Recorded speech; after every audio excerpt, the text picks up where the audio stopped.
Muy buenas noches a todos nuestros hermanos y amigos del curso estudiando el libro de Apocalipsis. Estamos ya en la clase 21 aún, pero en la parte número 3. Así que se me perdió algo. Ya, lo encontré. Con la ayuda del creador, mis hermanos, vamos a empezar, ¿cierto? Con la continuación de lo que estamos revisando acerca de las siete iglesias, ¿sí? El periodo de las siete iglesias tiene mucho que ver con el proceso espiritual que vive un ser humano.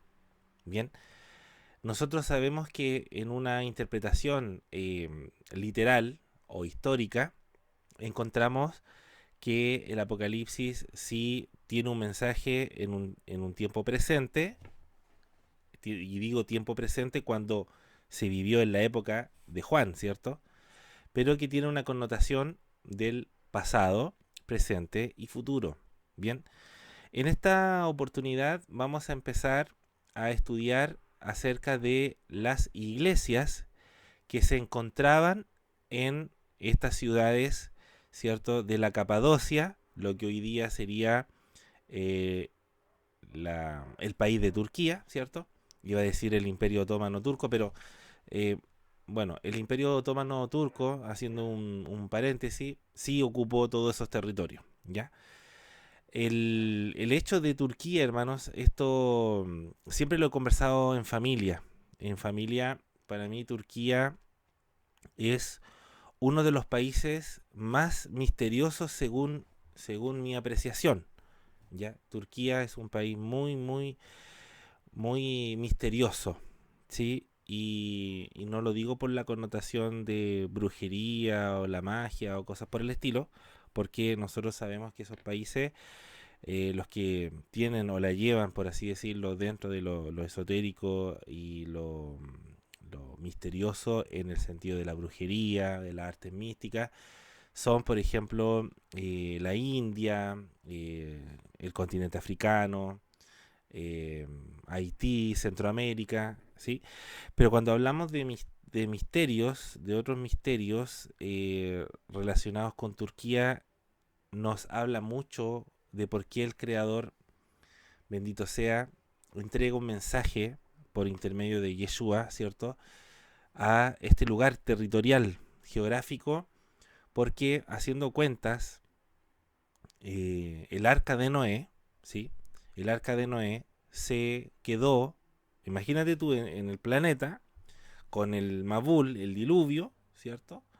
Y que todo el territorio donde quedó la navegación, imagínate tú el diluvio, el Mabul que describen los sabios de Israel, que las olas se movían de un lado a otro.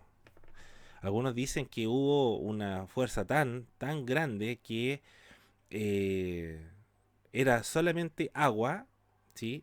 Pero también las fuentes del agua de abajo, las fuentes del agua de arriba y las de abajo. Imagínate tú que Noé quedó como en una especie de pequeña burbuja, ¿m? Y que en el lugar donde se posa, ¿cierto? Que es en el monte Ararat, es precisamente en el territorio de Turquía. El territorio de Turquía. ¿Qué es lo que encontramos nosotros también en Turquía? Que se asentó la familia de Noé en Turquía. ¿Sí? La academia de Shem, o Sem, ¿cierto? En la Biblia aparece como Sem, se asentó en Turquía, no en otro territorio, se quedó ahí. Abraham, ¿cierto? Nuestro patriarca, ¿cierto? Tiene que hacer un viaje, imagínate tú, de Israel a Turquía, y nosotros encontramos que este territorio era bastante, en esos años, era bastante hostil, era peligroso.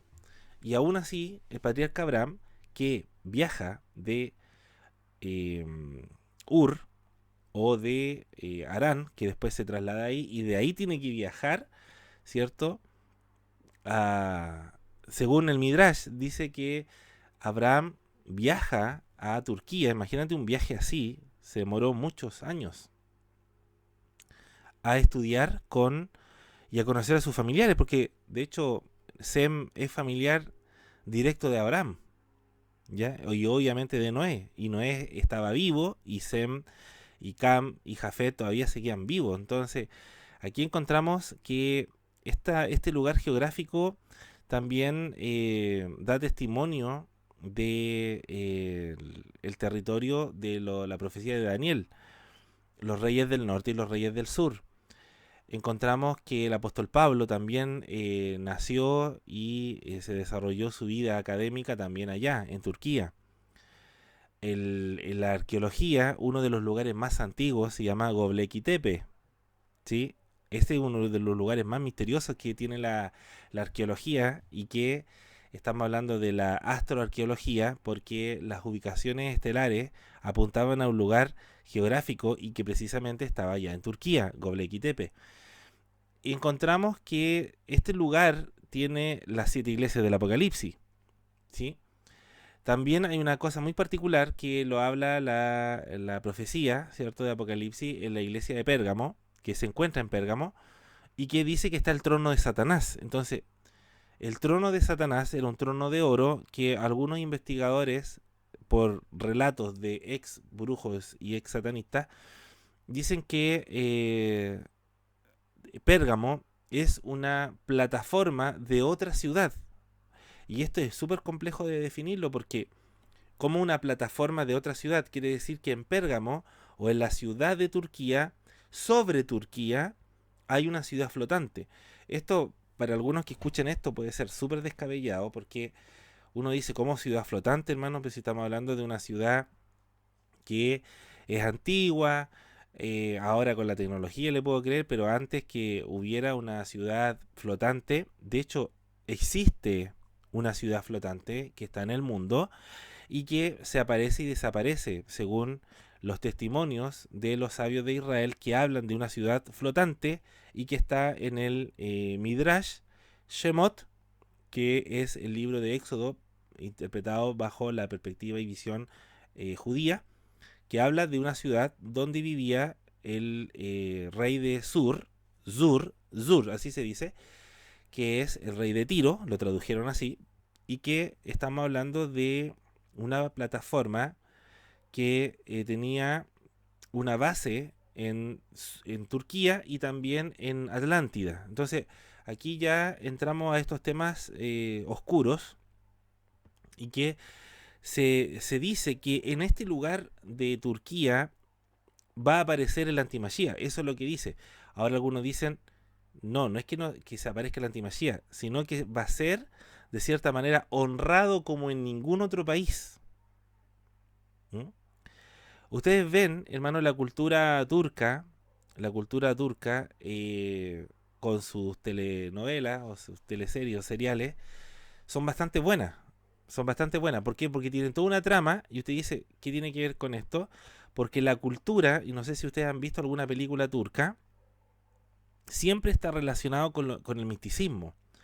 Hay una que vimos con mi esposa hace muchos años, una serie larga que se llama El Protector, donde habla de una leyenda de un hombre que usaba, ¿cierto?, una especie de camisa que fue construida y fue fabricada por unos místicos, y que habían oraciones secretas que se impregnaban en esta ropa, y que el protector, al ponerse esta camisa, es una camisa que tiene unos símbolos, le daba fuerza inmortal, y que era para poder combatir a los 7, escucha bien, a 7 seres inmortales que venían de otro planeta, de otra existencia, y que querían conquistar el mundo.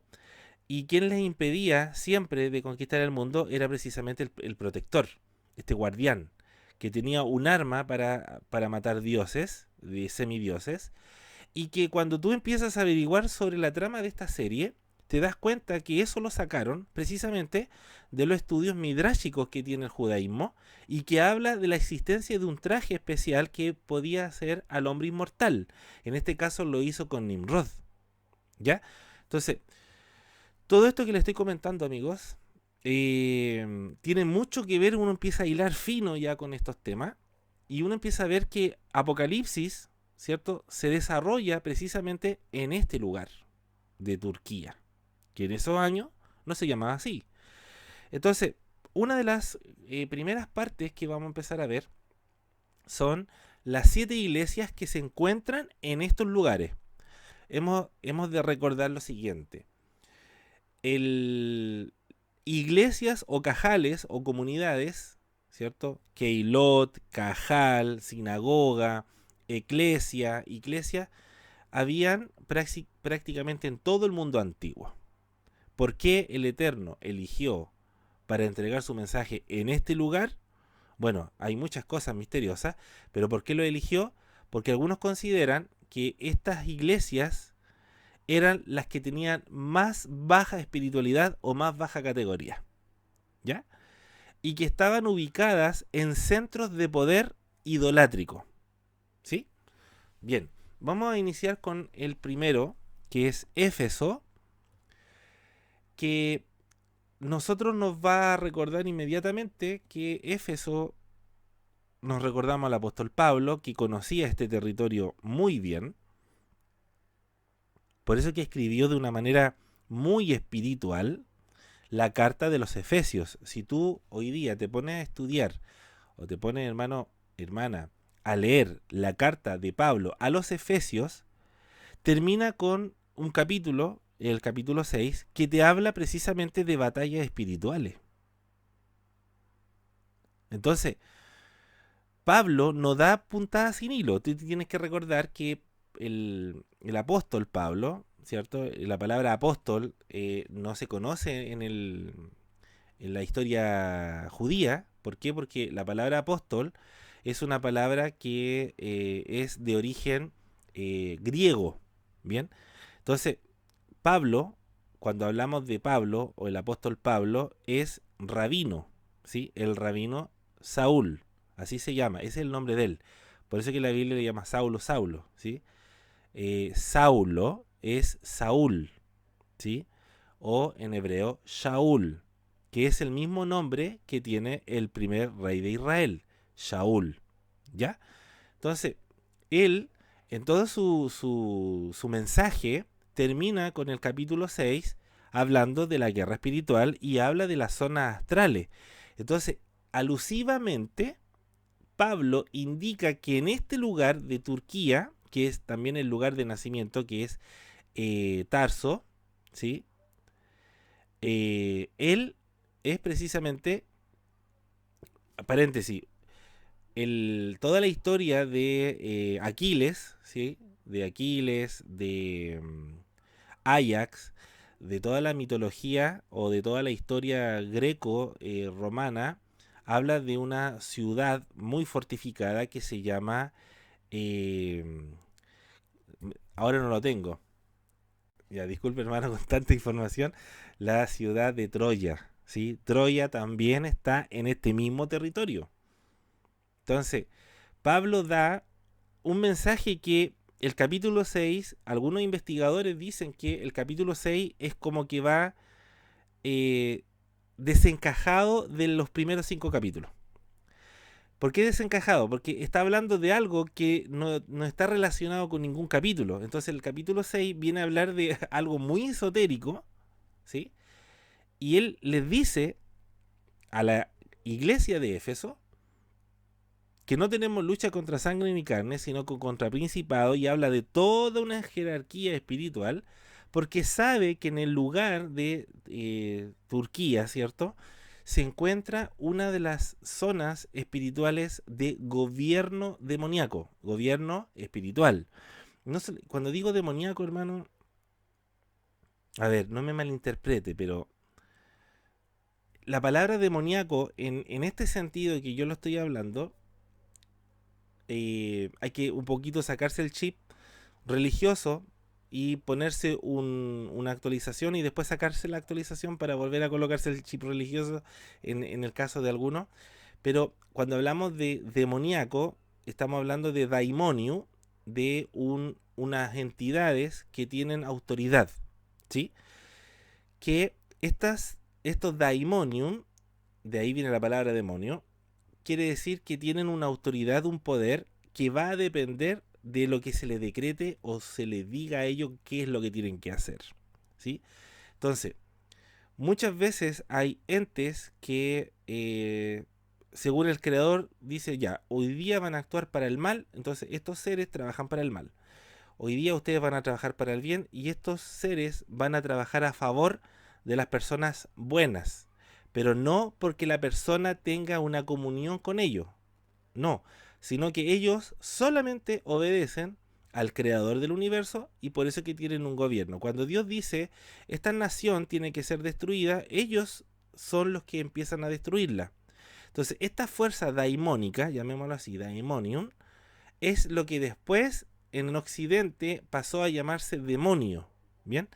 Entonces, sabemos que Pablo empieza a revelar algo en esta iglesia de Éfeso y que, sinceramente, hermanos, todas las 7 iglesias tienen algo. Todas.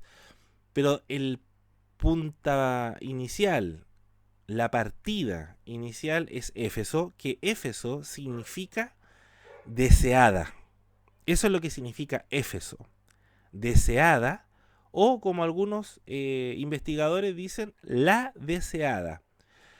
Y aquí vamos a leer un poquito según el material que habla la teología, ¿cierto? Cristiana, y que obviamente todos estos materiales, yo gracias a Dios en estos momentos ya los tenemos nosotros en PDF y que se los vamos a compartir al final del curso.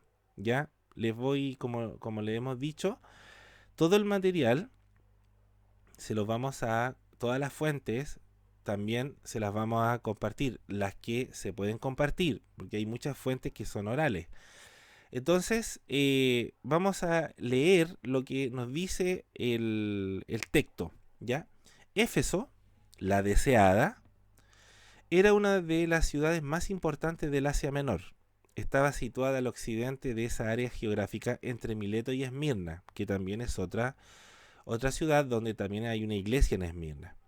En el valle del río Caistro, a 5 kilómetros del mar Egeo, entre los montes Corezos. Esta información es bastante valiosa porque el mar Egeo es el mar de las leyendas de Jasón y los argonautas, de el que hizo el caballo de Troya, eh, ¿cómo se llama este rey? Agamenón, ¿sí?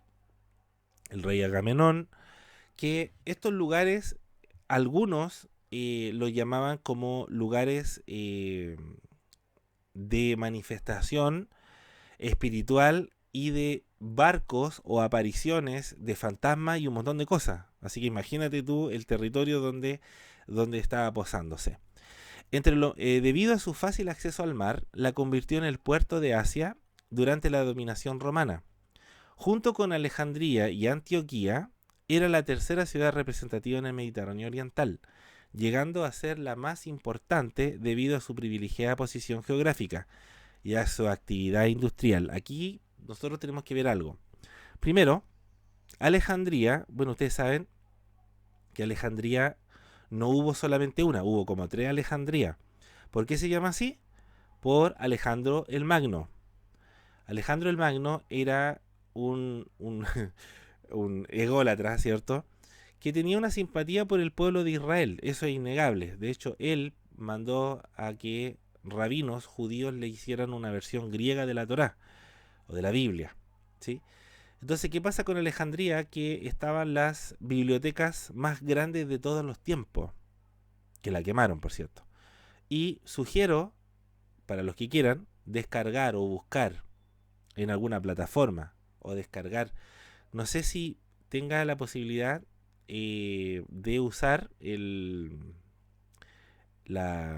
blog que tenemos nosotros en la escuela, ¿sí? Porque ahí puedo subir esta película. No es una película cristiana, es la película Ágora. No sé si ustedes la han visto, que la recomiendo para aquellos que les gusta la historia y de poder entender cómo se desarrolló la quema de la biblioteca de Alejandría, cómo surgió el cristianismo y cómo llegó a combatir el paganismo, el cristianismo y el judaísmo, y que empezó a predominar, ¿cierto?, la tendencia cristiana, pero no la judía mesiánica, sino que aquí ya estamos hablando de muchos años que empezó a tener conflictos, y fue cuando la iglesia cristiana, por así decirlo, que inicialmente fue judía nazarena, de pronto se desvincula totalmente del judaísmo, ¿ya?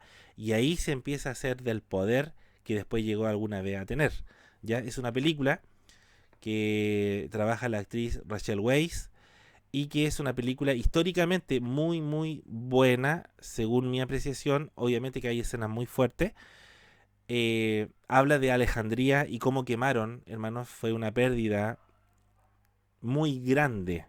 Estaban reunidas la gran mayoría y porcentaje de conocimientos y sabidurías en ese lugar, en esa ciudad. Imagínate tú, hermano, era como el internet o las bases de datos, los servidores, todo nacía de Alejandría. Y en Antioquía fue una ciudad que ya estamos hablando que estaba cerca de lo que hoy día sería el territorio de Arabia, que se desarrolló muy fuerte el comercio y también lo que era religioso.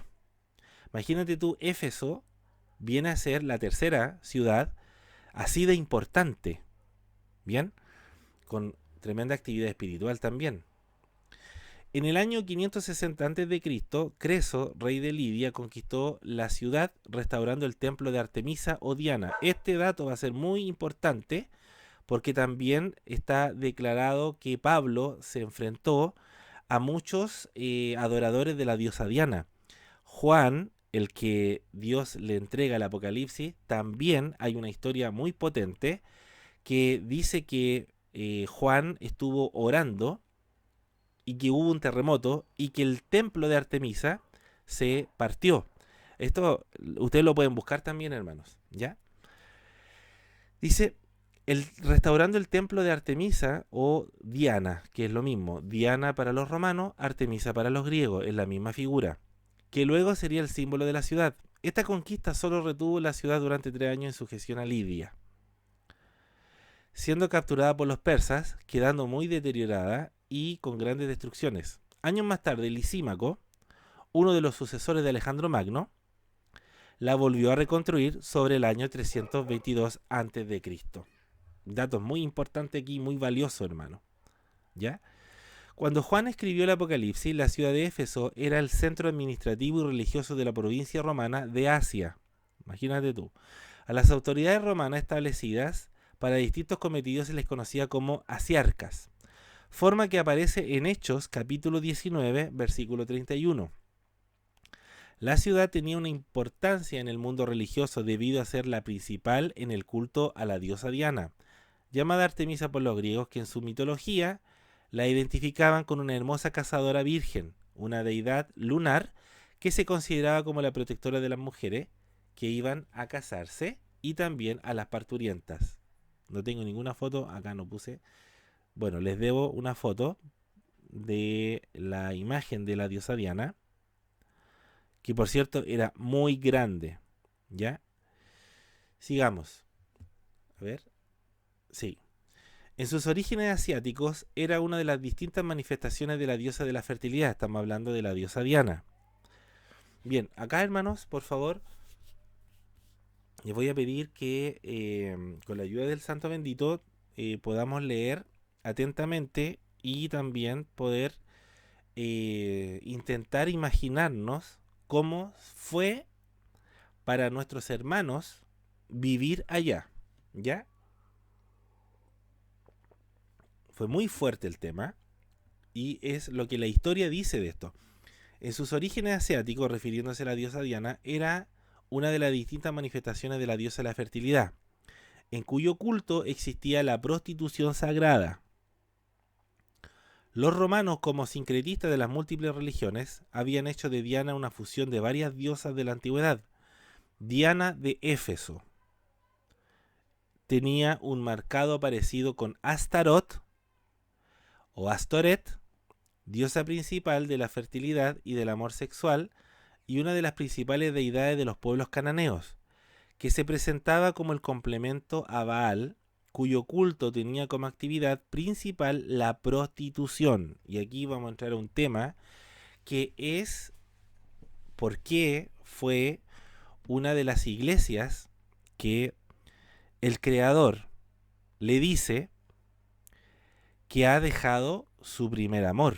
No dice que lo ha perdido, sino que dice que ha dejado su primer amor. Bien, esto es muy fuerte porque la ciudad de Éfeso está hablando de un culto, como dice la historia, sacerdotal, sexual, de fertilidad, y de pronto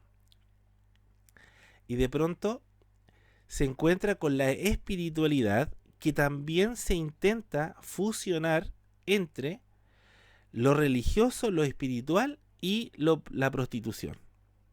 ¿A qué voy con esto?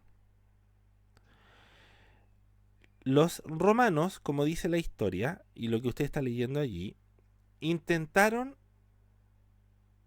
unificar todos los cultos en uno solo. ¿Sí?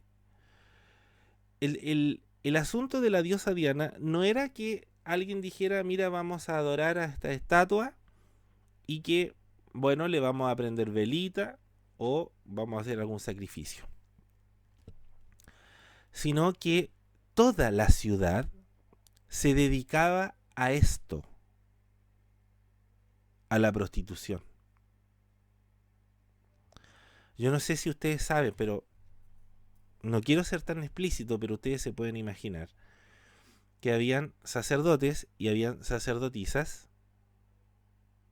Escucha bien esto, imagínate tú. Mujeres preparadas para recibir a hombres, ¿cierto?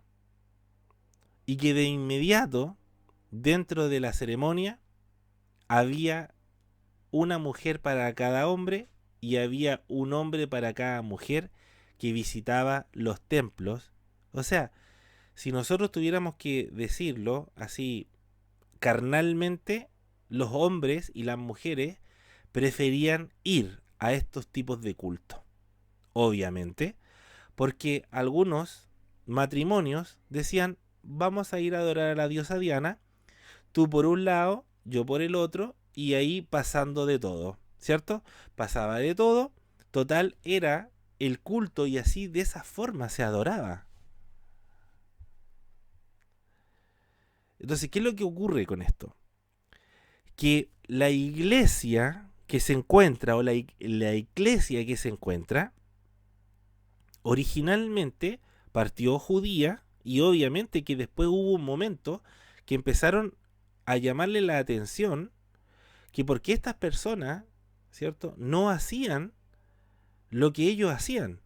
Entonces aquí estamos hablando ya de las leyes, de la Torá, los mandamientos, que habla de todas estas prácticas, y que de pronto la gente pensaba que la sexualidad desenfrenada que tenían estos templos era lo moderno y todo lo que los judíos tenían era obsoleto. Entonces imagínate tú que la gente empezó a enfriarse espiritualmente. ¿Sí? Empezó a enfriarse. ¿Por qué? Porque imagínate tú, los hombres y las mujeres salían felices, ¿cierto? Carnalmente hablando, y prácticamente tenían mucho adherente, entonces venían del extranjero, hermano, a puro prostituirse. Imagínate tú lo difícil que fue para los hermanos nuestros que vivieron allí.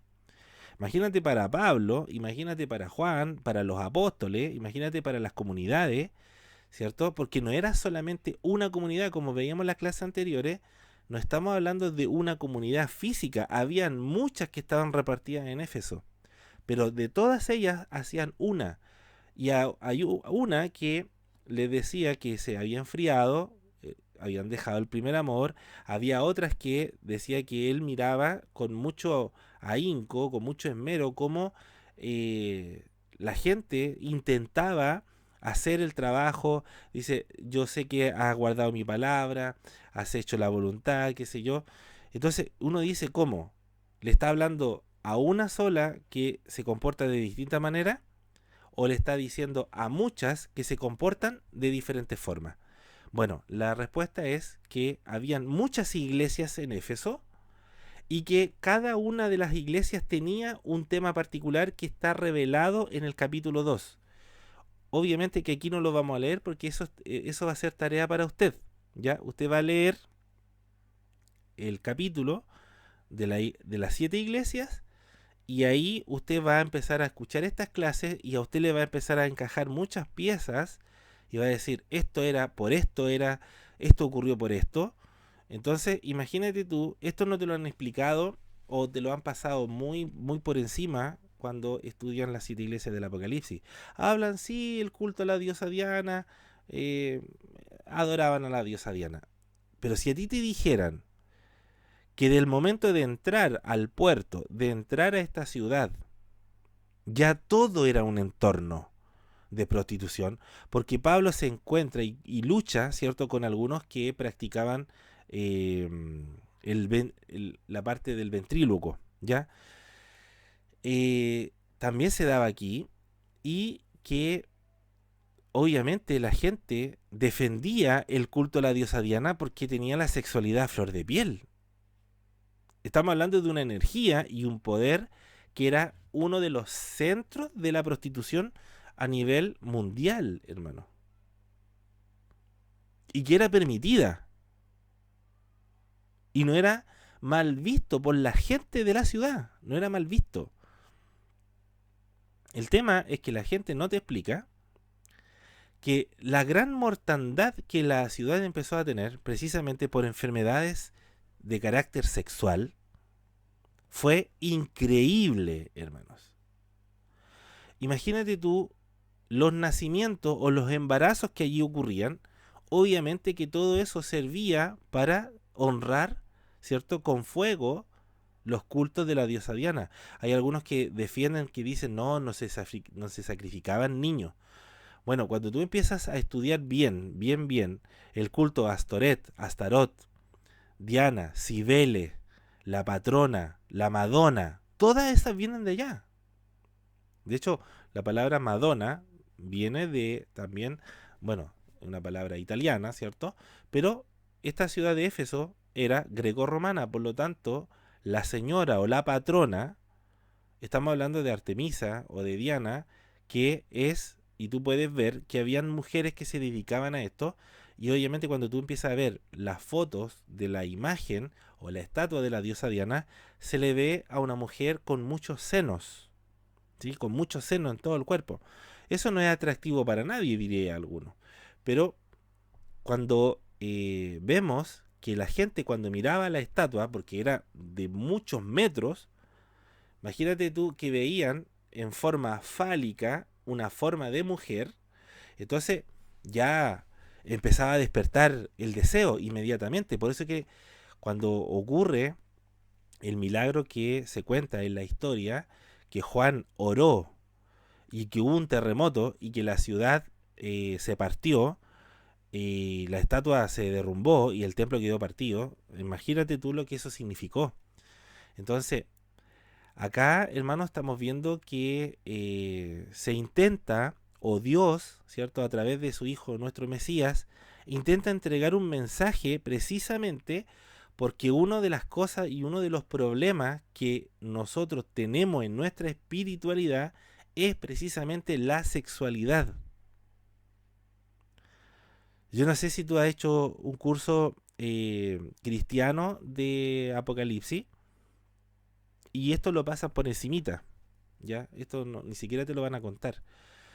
Pero aquí intentamos de poder llegar más a fondo, que una de las cosas que enfría o que se enfría el amor realmente es cuando el hombre o la mujer empieza a tomar, ¿cierto?, el verdadero amor por la sexualidad. No sé si tú me logras entender lo que quiero decir. Y me cuesta hablarlo porque de repente cuando uno toma estas cosas como sexuales, como que los hermanos se ponen rojos o como que no están acostumbrados a hablar así tan abiertamente. Nosotros, como por ejemplo con mi esposa o como en familia, estos temas nosotros los hablamos así abiertamente, no tenemos ningún reparo en hablarlo, manifestarlo y decir, mira, esto es lo que ocurría, esto es lo que hacían, ¿sí? Entonces, cuando tú lees ahora con los ojos, ¿cierto?, del curso de Apocalipsis, te vas a dar cuenta que una de las cosas que enfrió o que enfría o que uno deja el primer amor es precisamente por darle prioridad solamente a la sexualidad, ¿sí?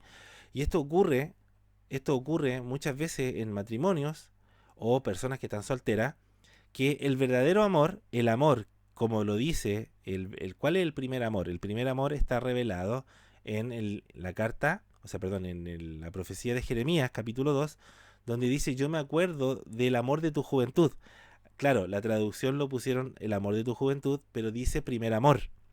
El primer amor dice, donde tú me seguías por tierra, por desierto, por tierra no sembrada. Y eso es un eufemismo para decir que me seguías sin ningún interés, aludiendo a que el amor puro, el amor verdadero, no es cuando el hombre dice, mira, yo quiero puro intimar contigo, porque eso es el amor. No, el amor es un poder, una fuerza, que la persona puede decir, mira, lo sexual va complementado, pero no es que sea lo principal, porque lo principal es el amor. Si el amor no alimenta la sexualidad, entonces la sexualidad se va a transformar en una energía oscura que va a terminar por matar el amor. ¿Sí? Entonces, aquí estos temas, cuando nosotros los estudiamos y lo hablamos, y sobre todo en Apocalipsis, porque muchos pensaron que estudiar las 7 iglesias del Apocalipsis es como, vamos a estudiar la historia nomás. No, si vamos a estudiar de fondo. ¿Mm? Aunque nos demoremos un poquito, pero vamos a estudiar de fondo. Una de las cosas que enfría realmente el primer amor, ¿cierto? Era como ese amor de enamorado, ese amor limpio, ¿cierto? Obviamente que, a ver, en el matrimonio, hermanos, yo les digo honestamente, en el matrimonio muchas personas dicen, no, eso del erotismo, la sensualidad, eso es pecado. No, dentro de la tradición y dentro de la mística hebrea, de hecho, es uno de los temas que me gustaría compartir con mi esposa para todos, que la sexualidad, ¿sí? De hecho, no hace una separación entre lo sexual y el amor. Partiendo por ahí, la mística nunca ha hecho una separación entre esto es amor y esto es sexualidad, sino que es una fusión. Por lo tanto, todo lo que sea sexual, erótico, es parte del amor. Pero ¿qué es lo que pasa? Que al dividir, ¿cierto? Al dividir, a través de los cultos de prostitución sagrada, entre comillas, sacó o dividió la fuerza o el poder del amor para dedicarse solamente a lo sexual. ¿Sí? Cuando la persona se dedica mucho a esto, a solamente lo sexual, se va deteriorando el amor. Pero no porque el amor se muera, es porque el amor se aleja de la persona. ¿Sí? Permítanme. Entonces, espero que, de verdad, hermano, que a mí me cuesta mucho, porque no sé cómo los hermanos después se lo pueden tomar, pero, a ver, cuando la persona le da más prioridad, ¿cierto? A la sexualidad, de cumplir, como dicen algunos, por cumplir. No es que hay que cumplir. Se va perdiendo, o mejor dicho, se va enfriando el amor, se va dejando el amor. ¿Sí? Entonces, los cultos idolátricos era solamente sexualidad y la gente ya no sentía amor, ni siquiera sentía amor por ella misma. ¿Mm? Y menos sentía amor por las personas. ¿Por qué? Porque era reemplazado por la satisfacción personal. Precisamente el culto a la diosa Diana no era solamente de que hubiera una mujer o mujeres, ¿cierto? Imagínate tú entrar a un culto y hay 300 mujeres o 500 mujeres, hay 500 hombres que te están esperando y tienen todos los lugares, porque el templo de la diosa Diana era grande y obviamente que toda la ciudad era un templo, por así decirlo, y que las personas que llegaban ahí salían felices, pero después inmediatamente se drenaba, ¿cierto?, la felicidad porque la persona no sentía el amor. Entonces las personas eran como comerse un algodón de azúcar, ¿sí? Lo ve abundante y ¿qué es lo que pasa? Que cuando se lo está comiendo se está deshaciendo. Después quería más, más, más y no llegaba nunca a la plenitud. Entonces, ¿qué es lo que pasa? Que después las personas iban gastando su dinero. ¿Por qué? Porque la prostitución sagrada era gratuita, entre comillas, pero después las personas tenían que presentar una ofrenda. Entonces, algunos desembolsaban, ¿cierto? Casi todos sus bienes, toda su casa, y después no era que iba solamente a mirar a la ciudad, tenía que pagar. Entonces aquí ya se empieza a formar, hermano, una cosa terrible, y que el Creador, a través de nuestro Mesías, viene a revelar algo. Por eso es que se llama Éfeso la deseada.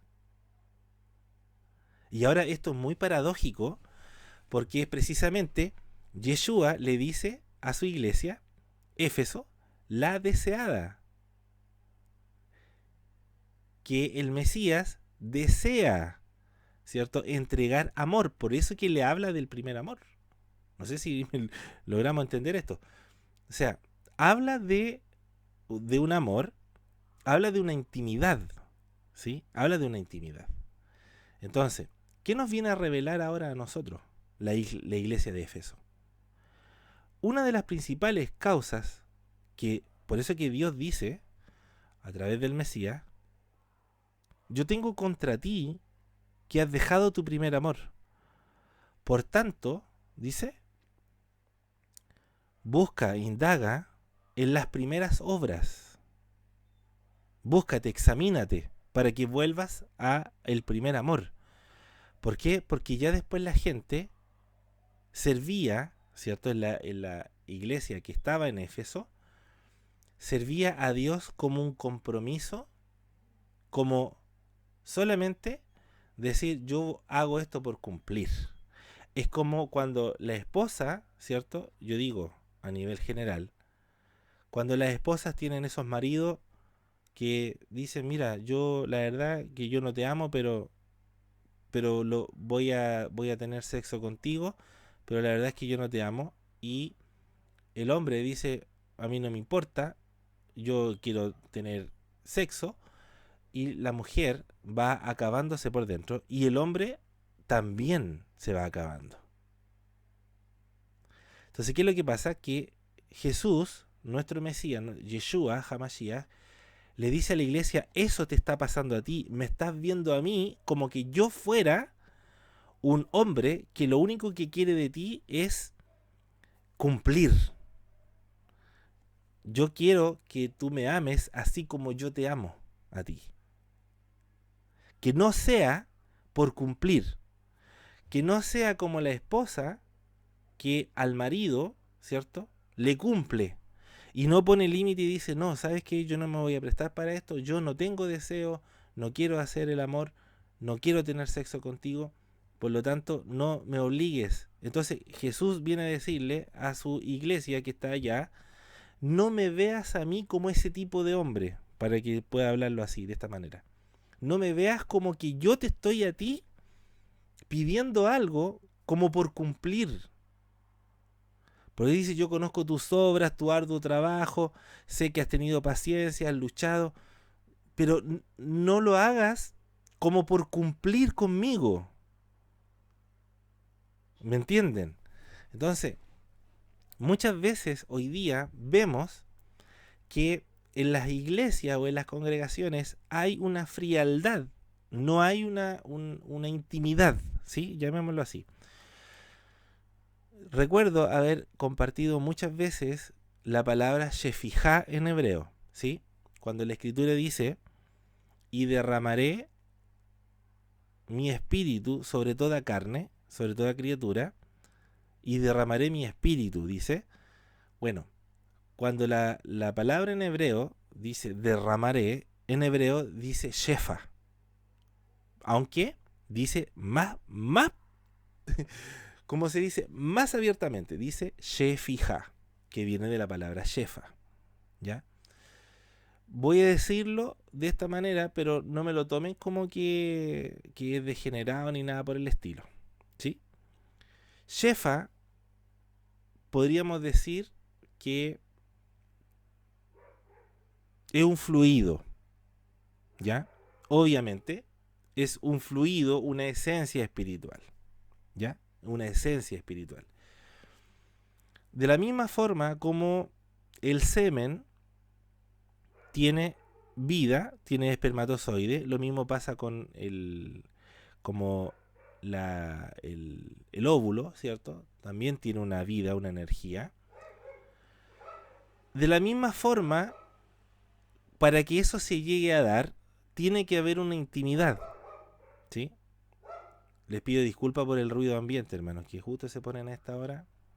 Cuando uno va a hablar un tema así de importante, justo se ponen así. Eso se da bajo un parámetro de intimidad, ¿sí? Hay un derramamiento. Este derramamiento se da cuando hay un acercamiento, ¿sí? No es que cuando la gente dice vamos a hacer una vigilia, vamos a hacer una campaña evangelística, donde vamos a pedirle a Dios que descienda con su Espíritu Santo y que se derrame el poder de Dios. No, no va a ser así. No va a ser así. Una vigilia no te va a alcanzar para llegar a eso. ¿Sabes por qué? Porque no es llegar y decir, ya, ahora mismo tengo ganas y lo hacemos. No, tiene que haber toda una previa. Tiene que haber una previa, una preparación. ¿Ya? Entonces, esa preparación no se da de un día para otro. Tiene que haber una manifestación. Tiene que la persona desear acercarse a Dios. Y hay un derramamiento. El chefa. Chefa, no se lo imaginen que el chefa es como un líquido. Yo lo digo así para que se pueda entender. Por cierto, el lenguaje del Zohar es muy erótico para poder entender cómo se manifiesta Dios. ¿Sí? ¿Cómo? Como cuando una persona se quiere acercar a Dios, es como un hombre se acercaría a una mujer. La mujer es la presencia divina, la Shekinah, en el caso del hombre. Para la mujer, la presencia divina es representada como una forma de varón. El creador se muestra como un amante, como un deseado, el deseado de las naciones, dice, el deseado de las naciones.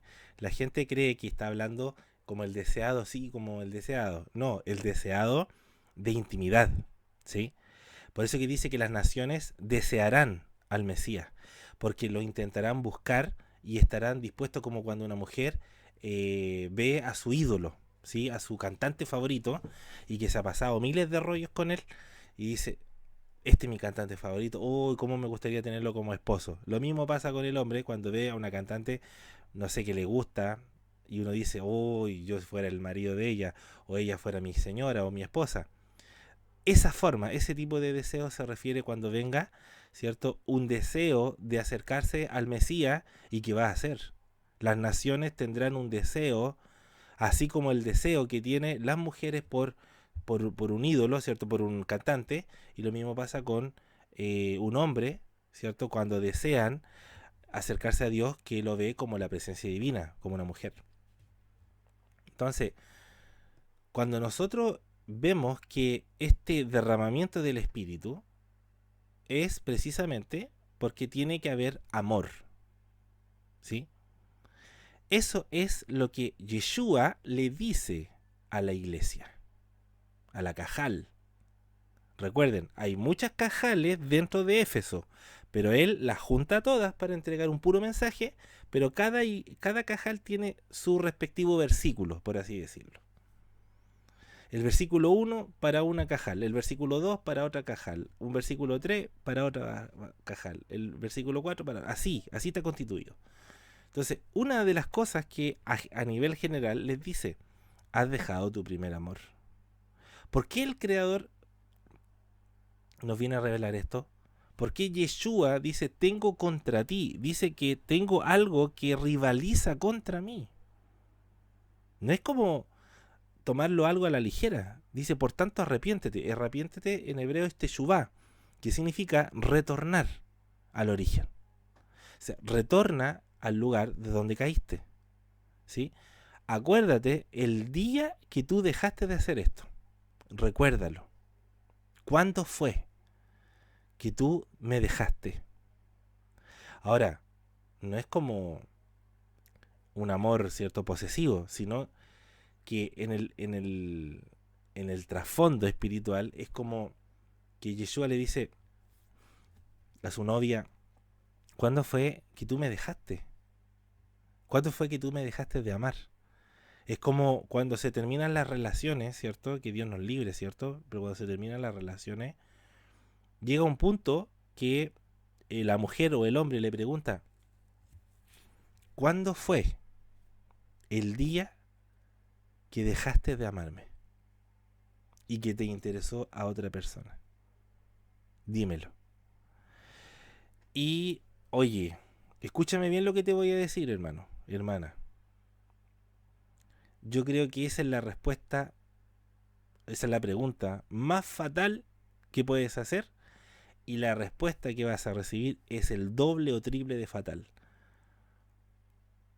¿Por qué? Porque te van a decir lo siguiente.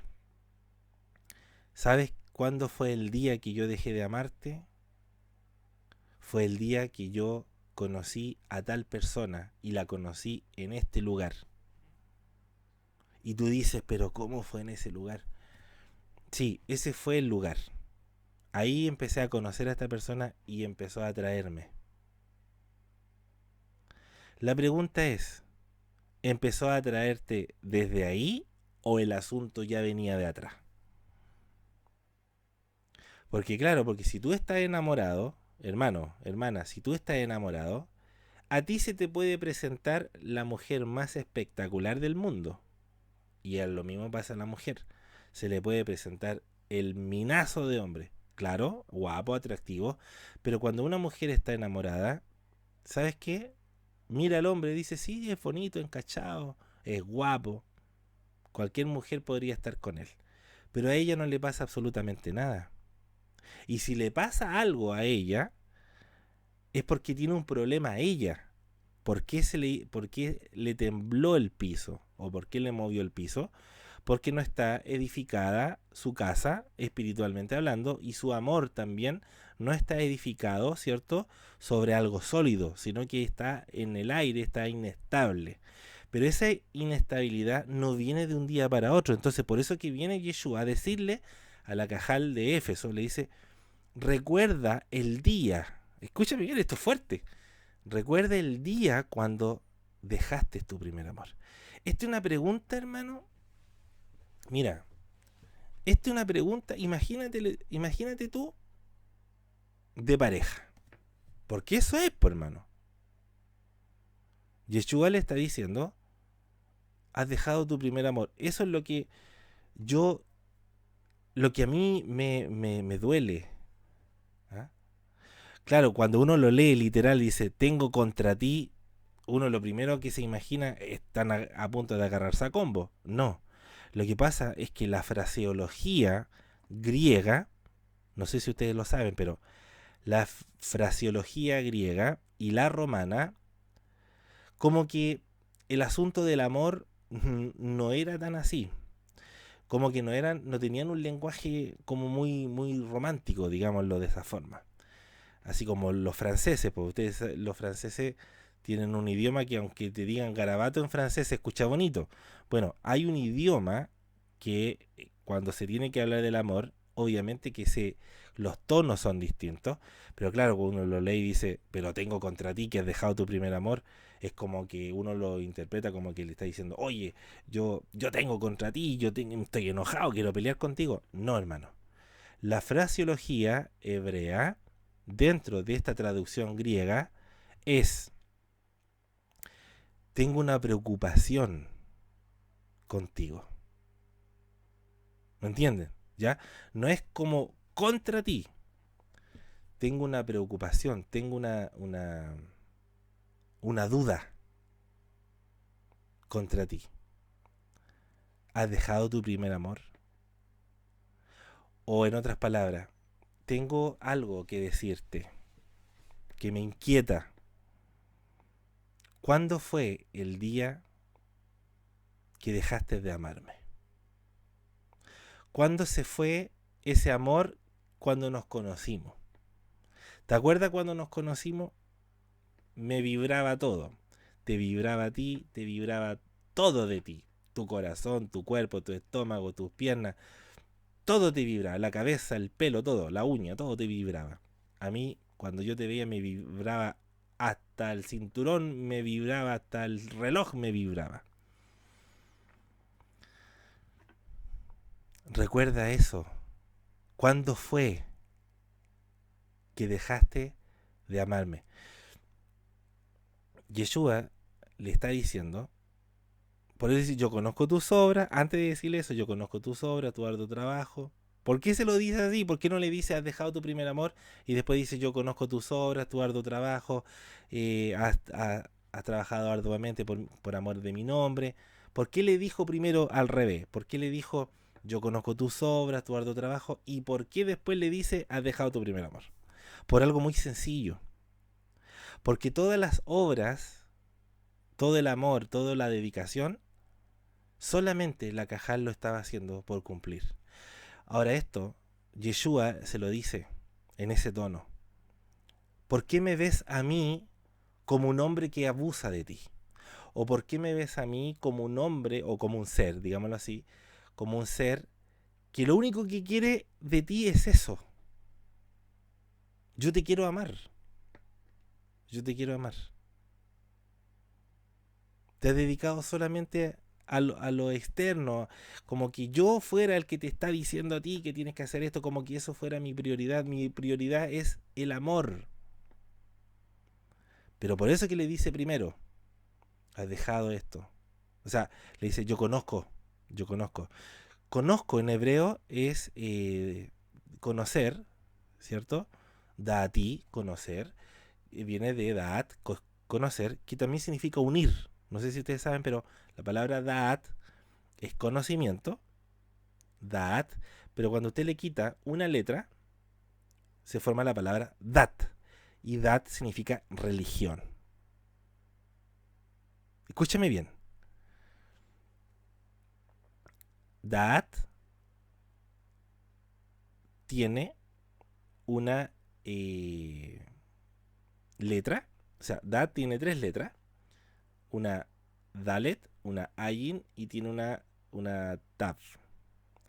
Tú le sacas las Ayin y se forma la palabra Dat, que es religión. Entonces, la palabra conocer o conocimiento, aquí, si yo tuviera que hacer un Divrei Torah, o una técnica que se llama en hebreo eh,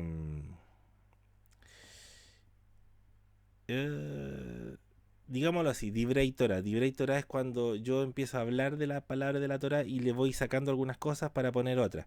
Si yo tuviera que ponerle la letra o la palabra Da'at o Da'ati, yo conozco, yo le sacara una sola letra, solamente para interpretar, que eso sí se puede hacer en hebreo, diría de esta forma, escucha bien. Te has vuelto religioso. Yo conozco, ¿sí? Conozco, yo conozco tus obras, ¿sí? Ahora, en hebreo yo le saco una letra y ahora la lectura es otra. Te has vuelto una religión de obras, ¿sí? Mira, te has vuelto un religioso en obras.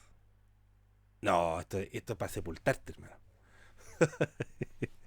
Esto es para sepultarte, para sepultarme. Viene Yeshua a decirme, por eso que has dejado tu primer amor. Porque te has vuelto un religioso en obra y en trabajo. Y que no has negado mi nombre. Te has vuelto un religioso de no negar mi nombre. ¿Qué es lo que pasa el día de hoy con la iglesia? Cuando tú le dices a la iglesia que Yeshua es el nombre original de Jesús, no, hermano. No. No, eso yo no se lo acepto. Me lo han dicho a mí. No se lo acepto. ¿Por qué no?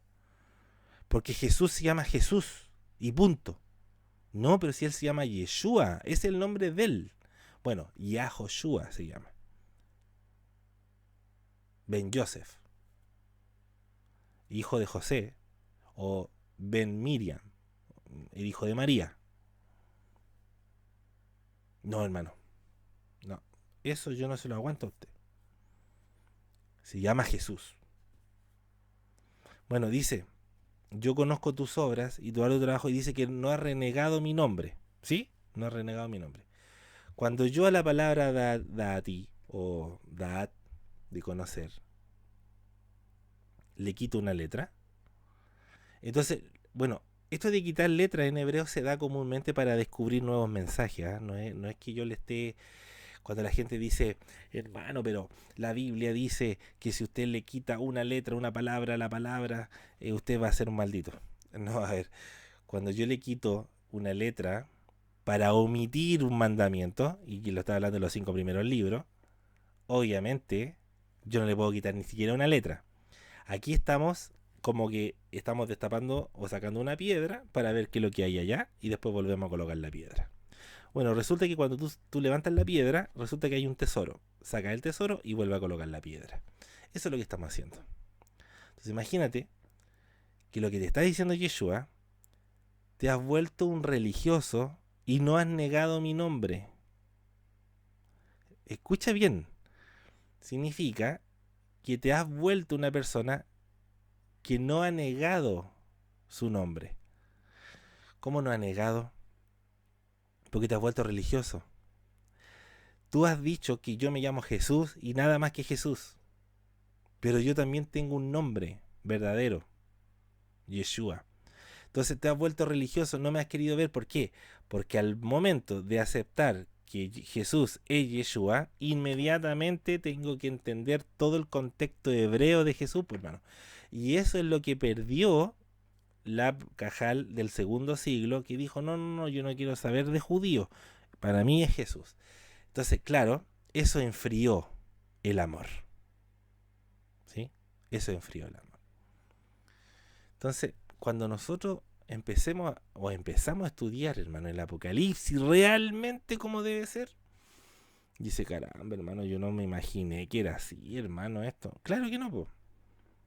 Claro que no te lo imaginaste así. Porque esto es mucho más. Bien. Entonces, esto de la prostitución es un tema muy fuerte por cómo el Mesías nos viene a decir a nosotros, esto es lo que te está ocurriendo a ti. Te estás enfriando porque estás solamente dedicándote a buscar la sexualidad. Y ahí ya entramos a otro tema. Ustedes saben el porcentaje de desorden sexual que tiene la iglesia cristiana evangélica o luterana, anglicana o todas las religiones de denominación protestante, incluso la judía, la sinagoga judía, y esto yo lo sé de primera fuente, como muchachos que hacen su bar mitzvah, no todos,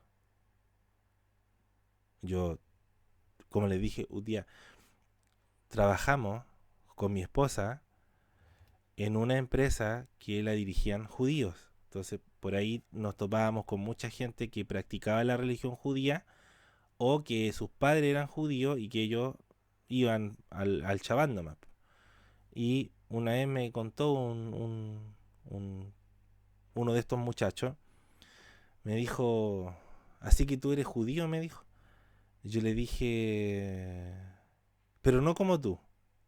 ¿Cómo como yo? Me dijo. Lo que pasa es que yo soy creyente en Yeshua. Ah, me dijo. El Nazareno, me dijo. Sí, bueno, le llaman así. Soy creyente en Yeshua, en Jesús, Jesucristo. Ah, me dijo. No, nosotros no, pues me dijo. Nosotros no queremos a Jesús. Sí, un gran hombre, me dijo. Sí, como quiera llamarlo, le dije yo, pero yo me reía porque era muy chistoso hablar con él. Y él me dijo, ¿y tú alguna vez hiciste tu bar mitzvah? Eh, Gracias a Dios sí, pero no como la forma que lo hacen ustedes. Ah, me dijo. Bueno, yo en mi bar mitzvah, qué manera de poncear, me dijo. Poncear. Claro, la tendencia del ponceo. ¿Se acuerdan ustedes esa tendencia que hubo muy marcada en algunos años? Cerca del 2005, creo, 2006, 2007, o antes. cuando empezaron a salir estas tendencias de los Pokémon, de los otaku, de los emos, de los visual. Entonces, ponceaban, o sea, después del bar mitzvah, se metía con una y con otra en la fiesta del bar mitzvah, después en una sede, en una residencial, qué sé yo.